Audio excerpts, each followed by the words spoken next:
Hey Spooniverse, thanks for tuning in. I'm JD, an editor here at Spoon HQ, and I am with the Andre Mack, who is the man. Started out doing investment services, just your average Joe business dude, and then decided to follow his life's passion and what he knows best, wine, and became one of the country's most celebrated sommeliers. Has also worked in two of the most famous restaurants ever, Per Se and French Laundry. Okay, no big deal. Just managing like 1,800 like wine selections, whatever, no big deal. And is now a sommelier at large / winemaker. Has his own wines, Mouton Noir, which means black sheep in French, which is a total shout out to underdogs everywhere. Yes. Which I also think really fits in with the total aesthetic of the swag line that goes along with the wines. Totally influenced by hip hop and punk culture. Super cool. Thanks so much for joining us. Thanks for having me. I'm super excited to be here and to taste some wine. This is going to be the first time I'm tasting wine in a couple of weeks. So I pretend that I know a lot about wine, but I don't. So I think I'm not alone when I say that like I'm going to soak up all this information and then spew it out like I know what I'm talking about later. You should speak with authority. That's what I do when I don't know what I know. Fake it till you make it. Yeah, totally. But you know, I guess the biggest thing that you should realize is that you're an expert in your own taste. You know what you like already, and these are just some tools that we're going to go over today, just to kind of help you feel a little bit more comfortable in making those choices when you go bring to out my natural expertise. That's right. Totally. Cool. So where do you want to start? You want to hop right in? Should we start with whites? Yes. Is that weird? Is reds, are they more like full-bodied or something? Yeah, no, totally. Let's throw in adjectives. Let's start in progression. We'll just taste from lightest to heaviest. So yeah, we'll hop right in with a little bit of New Zealand Sauvignon Blanc. So crisp, clean, great acidity, grassy. A lot of people describe this wine as being, I don't know, like cat pee. Okay. But I can get into it. No, totally. So this is like what I do whenever I'm sitting at a restaurant and the waiter's like, oh, would you like to try this wine? And I'm like, yes, I will. I just pick it up and I start going like this. Yes. I don't know if that's a thing. Is that a thing? That is a thing. Okay. That's a good thing. And you know, and there's many different ways to do it, right? It's called stemware for a reason. And if we want to get technical or geeky, you grab it by the stem so you don't warm up the bowl, so you don't alter the taste of the wine, or the temperature from your hand doesn't alter the temperature of the wine. But the first thing I would do is grab it. You want to put your nose in it. I like to put my big nose in there. And a key thing, right, is 90% of taste is smell, right? So open up your olfactory senses. So inhale through your nose, exhale through your mouth. Right, and now you can really smell what's going on in the glass, right? Sweet. Yeah, now you want to open the wine up a little bit. So you want to swirl like that. Right, you got it? Like that. There you go. Right? Right, and then you want to put your nose back in. Right, and you just want to I feel like I've already tasted it. That's great. And then whatever you're getting off the wine. But generally speaking, you want to smell the wine to make sure that there isn't any off odors. It doesn't smell like wet cardboard. So if it just smells weird, it could be off. It could be off, right? But if it smells like wet cardboard, chances are that it might be. But that's it. Not. Yeah, and then I'd say take a taste. Okay, so the sucking in, that's like doing this but in your mouth, so you're getting air in there? So you want to aerate it a little bit and bring some air into your mouth, kind of swish it around in your mouth, and then swallow. And I guess the biggest thing you want to note, is it a long finish? Like after you swallow, or you continue to taste it, 1,000, 2 1,000. This wine has really great acidity. I'm already starting to salivate, right? So you accentuate acidity on the sides of your tongue. So if you start to salivate, that means that the wine is really high in acid. And that's a good thing. That's really what you want when you're talking about food and wine pairing, right? Salt's an amplifier, right? The reason why you put salt on food or lemon on seafood is really to kind of crank up the flavors in a dish. And so that's really what you want here. So this is what are the best things to eat this with or drink this with? Seafood? Seafood, salads, something like with grapefruit segments on it or something like that. Something very refreshing or something like that. I think about wine and food pairing. A lot of people talk about like it's this great thing, this great harmony of these two things coming together and trumpets go off and all this stuff. I've never had that happen, right? Never. But the big thing is that it's still the first bite tastes as good as the last bite, right?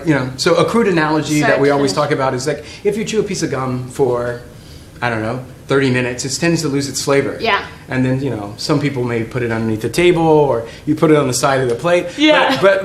But the thing is if you put that piece of gum back in your mouth after another 30 minutes, it's kind of like magic. It has flavor again, right? So what you experience is what's called palate fatigue. So what you really want to do is, the object of food and wine pairing is to reset your palate back to 0 so that the first bite tastes as good as the last bite, right?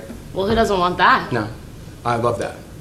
All right. It smells awesome. Yeah, you like? Mm-hmm. I want to remind you guys, if you have any questions, shoot them in the comments below, and we'll answer them. And by we, I mean Andre. We have our first question. Yes. First question. Ray would like to know, if I want to start drinking wine, what should I start with? It just depends. Ray, if you have a sweeter palate, you know, that tends to generally be the gateway for a lot of people getting into wine. So maybe start with something like a Riesling and then kind of move your way in. That's always a general way to do it. And it really just depends on what you really like. If you like something a little bit bolder and full body and lush with more fruit, then maybe California Cabernet might be the jam for you, right? So it's just a preference thing. And I think the most important thing about all of this is that you should continue to taste, right? There's nothing wrong with tasting wine. That's how you figure out what you like. So that's where I would say you should start, Ray.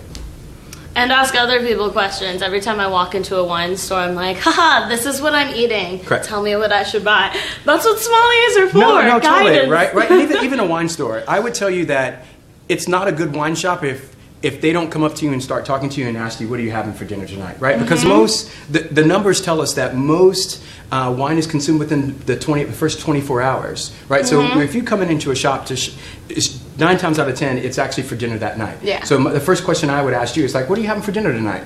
Right, and then we would go that route, right? But it is their jobs. Like, let them do their jobs, right? You know, let people empower people to help you. Let them help you. Yep. So. Awesome. All right, we ready? Yes. All right. So, and in the next order of progression, we have Sonoma Chardonnay, right? California. This is so great. People do love Chardonnays. I hear that a lot. I never order them myself. Not for any particular reason, but. I do. I like Chardonnay. It tends to be what we call in the industry, a winemaker's canvas. It's a pretty neutral thing, and whatever you do to it in the winery tends to show up in the bottle. Speaking like, a lot of times people are like, oh well, it's buttery, it's oaky, it's all these other different types of things. That's generally what you would get. But let's give it a whirl. Small air. Quick question from Deanna. Yes. She's from Oregon and she would love to drink more locally made products. Do you have a favorite Oregon-made wine? Yes, I make wines in Oregon, and you should drink my wine. OPP. Mouton Noir. Look for Mouton OPP, Noir. other people's Pinot. You should also look for Love Drunk. You should be able to find it in stores in your area. To me, some of the best Pinot Noirs that are made in this country are made from Oregon, and you can't go wrong there. So, and you're right in the heart of it, and there should be plenty of it to go around. Even if you're not in Oregon, drink Oregon wine. So like you smell this, it smells like butter, right? Totally. It smells creamy. Which is an interesting, creamy and buttery are two adjectives that I wouldn't have jumped at as, wine thing. No, it makes sense in this, but it's just funny to say out loud. Yeah. I mean. I get a little, it is. I would say like pineapple. Buttery. Oh, like overripe pineapple. Whew, like those pineapple whipped desserts that you find at Disneyland, but better and alcoholic. I've had one of those recently. It was so good. Actually, it was so good. Really tasty. There's also a little hint of like coconut. Yeah. But I kind of smell a little like toasty coconut there. I could drink this on a beach. Absolutely. Let's drink it. Cheers, yeah. Cheers. All right, let's taste.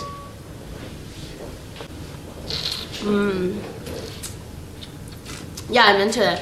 Yeah. Another question. Yes. So our glasses are shaped differently. Yes. Does this matter a lot, or what's the deal with glass shapes and sizes? It does matter. Okay. And it depends on how geeky you want to get with it. For me. Let's go full geek. Yeah, okay. I think, certain type of glassware enhance the flavors of those wines and for you to be able to enjoy those, but I don't think that's always the case. I think what you really want is a very generous glass. Something like if you want to pick up your glass, something that has a big bowl. Right, because basically a glass should be like a mini decanter, right? Getting air, right? So you want to have enough to swirl the wine, to aerate it, to let it evolve. Oxygen is the enemy, and it starts to break down the wine. Once you pull the cork, Okay. Oxygen attacks the molecules in the wine and start to breaking it down and to make it softer. Interesting. Right, so that's what you want. Because Spoon did an experiment in an article where someone put cheap wine in a blender, Yes. blended it for a while to aerate it, Yes. we'll say, and they said it tasted better. That's right. That is true. There you go. Fun I fact. believe it. Kathy would like to know, what's your suggestion for wine pairing for a Thanksgiving meal? So turkey, stuffing, mashed potatoes. Awesome question. No, that's great. We generally try to drink something that's in the middle of the road. Thanksgiving is a celebration. There's many people over, there's family, a lot of different tastes at that table. I generally kind of shift more to the middle of the road and drink something more like Pinot Noir that tends to be pretty versatile. Drinks like a red, it has red flavoring, but like really elegant and silky, more like white wines, right? And so that tends to be like the best for me. But it just really depends. You could drink just sparkling wine if you want. It is a celebration, right? Or a bottle of each. Yep. All right, so Love it. What do you think about that? It's not as heavy as I thought it was. I thought it was going to be a little bit more full body, a little bit more mouth coating, but that's the great thing about it. Because white wines can get heavy, right? Yeah, totally. Yeah, and especially like with the added addition of brand new French oak, that's more like a flavoring agent that gives a broader, bigger mouthfeel. This is from Sonoma, which is a little bit more on the coast, so it has a cooler climate, right? So when we talk about wine.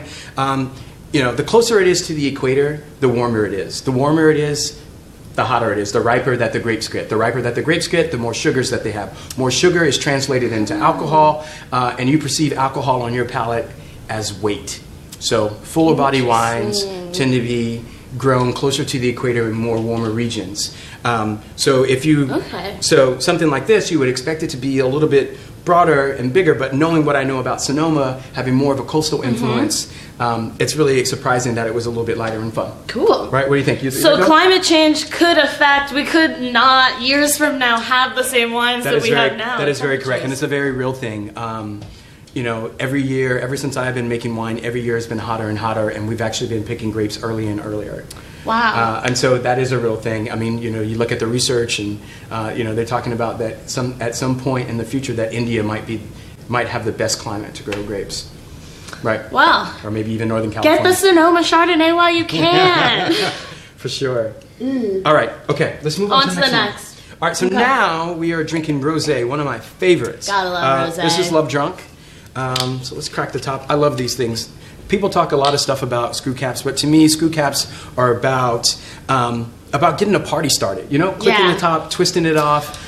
These aren't wines that are meant to be laid down that I'm going to put it in my cellar. That kind of thing. It's like, no, this is about here and now and in the moment. And that's why I love screw caps and why I love Rosé. I do have to ask you, though, what is your favorite technique for opening a corked wine bottle when you don't have a wine opener? I generally use a drill. Okay. Yeah. Well, that's pretty cool. If there's a drill, I think the easiest thing is to push it in. A lot of people you're trying to extract it, you're trying to do all these other kind of things. If you're having a problem trying to get it out, the best way is to take a pencil or something, push it in, pour it. Cork's not going to hurt you. Cool. So this is Rosé. And actually, another kind of geek thing, we're tasting these wines. These wines aren't cold. We're pretty good actors. We probably made them look like they were cold, but they are not.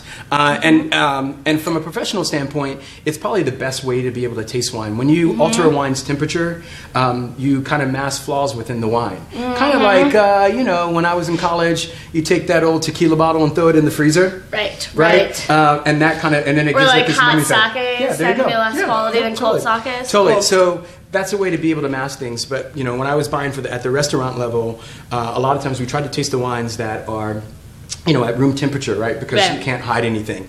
And another thing, we talk a lot about temperature. I think that in the United States, we actually serve the whites too cold and the reds too warm, right? So you don't look like a jerk if you ask them to put the red on ice for 5 or 10 minutes, right? Because you just look like a European. That's right. Because when we talk about cellar temperature when those books were written was a lot cooler, right? Global warming, right? It's a thing. Global warming. Right. So the biggest thing is that you want the wines to be served at the right temperature. I normally tell people I use the 20-20 rule, right? So put your whites take your whites out of the refrigerator 20 minutes before you want to drink them. Okay. Put your reds in the refrigerator 20 minutes before you want to drink them, and that way you have a general rule of how to serve your wines. You know, and that's kind of the thing is like you paid all this money, or you spent your hard-earned dollars on a great bottle of wine, and then you leave it in the refrigerator, and now it's so cold and it's so numb that it could be anything, right? Yeah. So that's a big thing. Have a real relationship with your glass of wine. No secrets. It should. So, oh yeah, this smells great. What are you getting in there? Are you smelling anything? Different. Okay, let's see.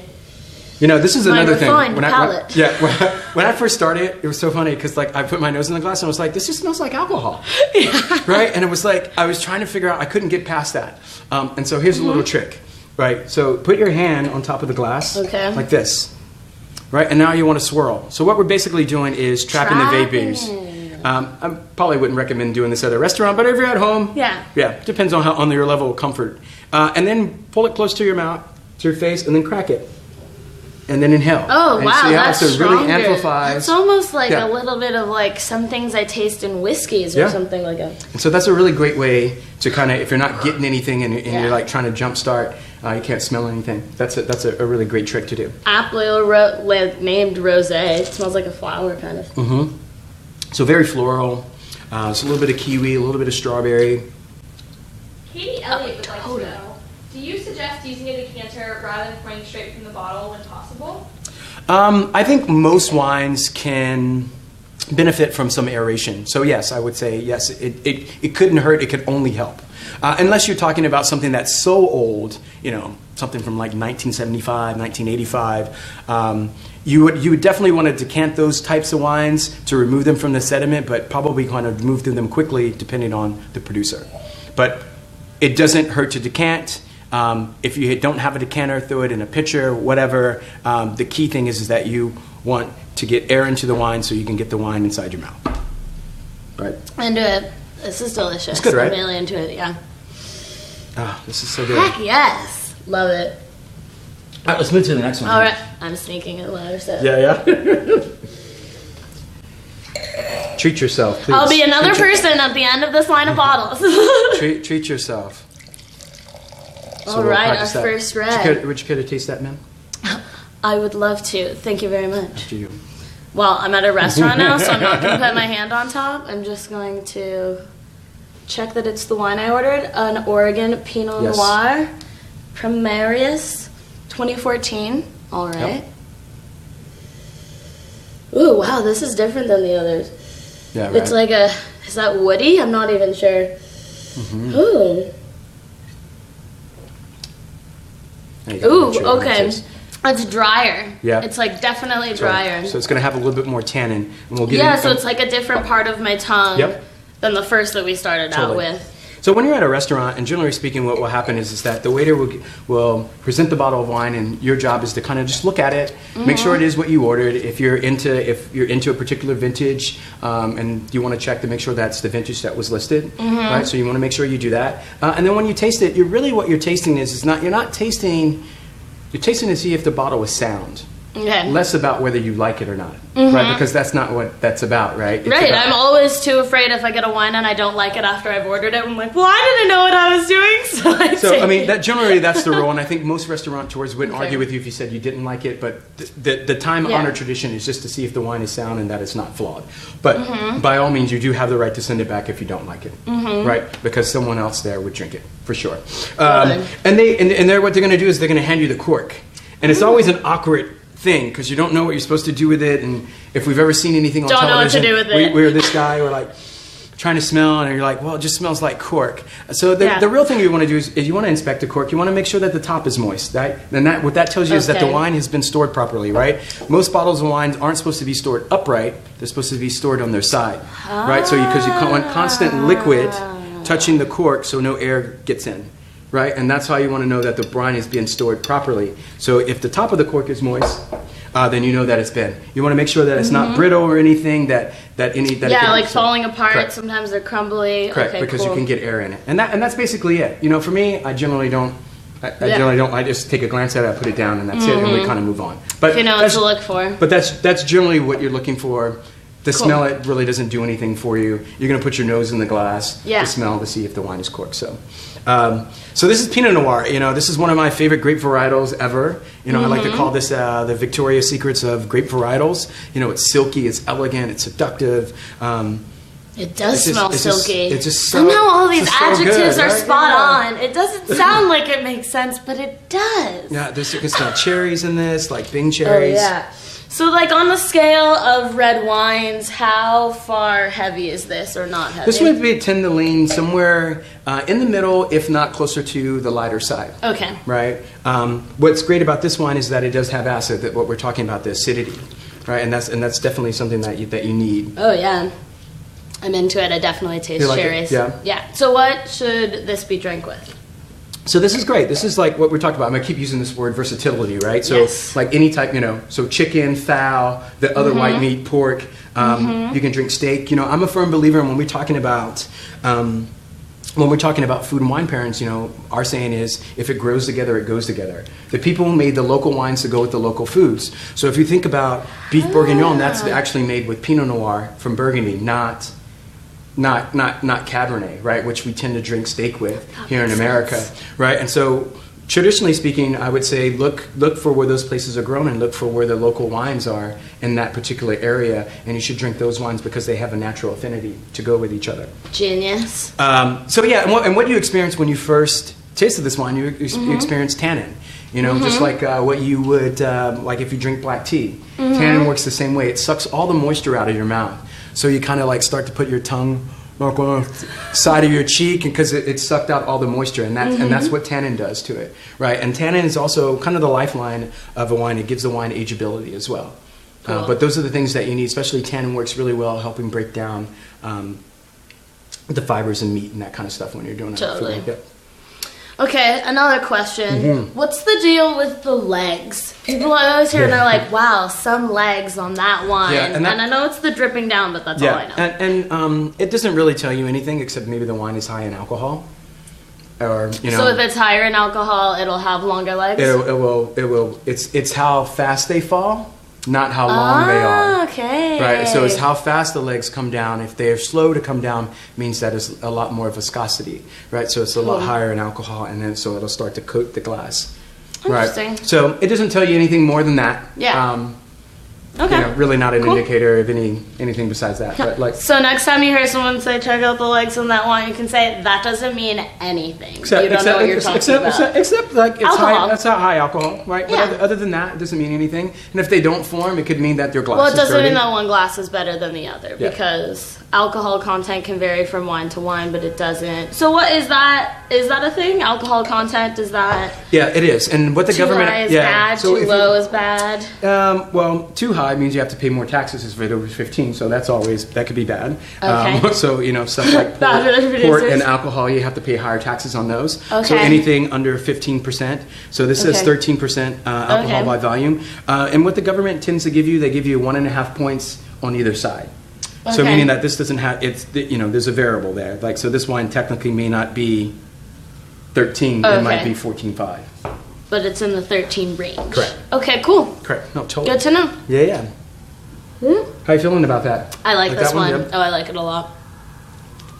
And what I really like, it's generally great. speaking, about just wine in general, but in this particular grape, that the wine evolves. Like the longer it's in the glass, like having a Yeah. conversation and us talking, and then like you go back to smell, and you're like, wow, this wine It has totally tastes changed. sweeter now Yep. than the first sip Yep, that totally. I took. Yep. So you don't even need food to change the taste. Just good conversation. There you go. Like I always say. All right. So here now, we're gonna The drink final bottle. a Bordeaux blend. Okay. This is from 2000 French. French. So this is from France. Generally speaking, the wines in France are actually named after regions and not after grape varietals in, like in say the United States or most New World countries. So Right. you have to know a little bit of geography for that. Okay. So you know that Bordeaux. What I would know is like those are Cabernet, Merlot, Petit Verdot. There's basically 5 different grapes that they can actually use in that. And most of the time on the back of the bottle they may give you a percentage breakdown, but it's more about terroir, like the taste of the land and where the wines come from, and less about grape varietal. In the United States, we decided to label wines with grape varietals because it was easier for the consumer and less confusing. But the old world's, it's done a different way. Totally. It's I still- mean, champagne can't be called champagne unless it's from Champagne, France. That is true. That is very true. So this is this is heavier then. So this is going to be heavier. And if you can notice, just from pouring it, it has the colors altered, right? So this is what's Yeah. really great about using glassware. You can't see through it. So if you turn it over to the side and generally have a white background, Mm-hmm. so we turn it like this and you want to look at it. And so the rim of the wine, we call that the meniscus, and you want to look at that. And if it starts to fade, it gets more brick color as on the outside, then that means that that the wine has some age on it. So you can see that the colors change a little bit. Okay. There is a slight water, like a clear rim around it, and that would actually tell you that the wine is a young wine. Okay. Right, so what happens in red wines as they start to age, the pigment starts to fall to the bottom of the bottle, and the wines they start to fade and lose color. Totally. White What's wine- your cutoff for like a young wine? What's a young wine, a mid-range age one? and Yeah, an I old would wine? say a young wine is probably anywhere, 3 years, 5 years. Okay, cool. And then you start to get into older wines. Mm-hmm. White wines tend to take on more color, so the color becomes darker as they age. Mm-hmm. Right, and so this wine is awesome. Like, smell this one. It's just full of earth, right? A little bit of like kind of cow patty, a little bit of like manure. Forest or something. Yeah. I guess not forest. Yeah, it's Bordeaux. No, forest in Bordeaux? No, but what you're getting is forest floor. Yeah. Like mushroom, like dried leaves. Oh yeah, right. totally. Marco would like to know, how much does the cost of a wine affect its quality?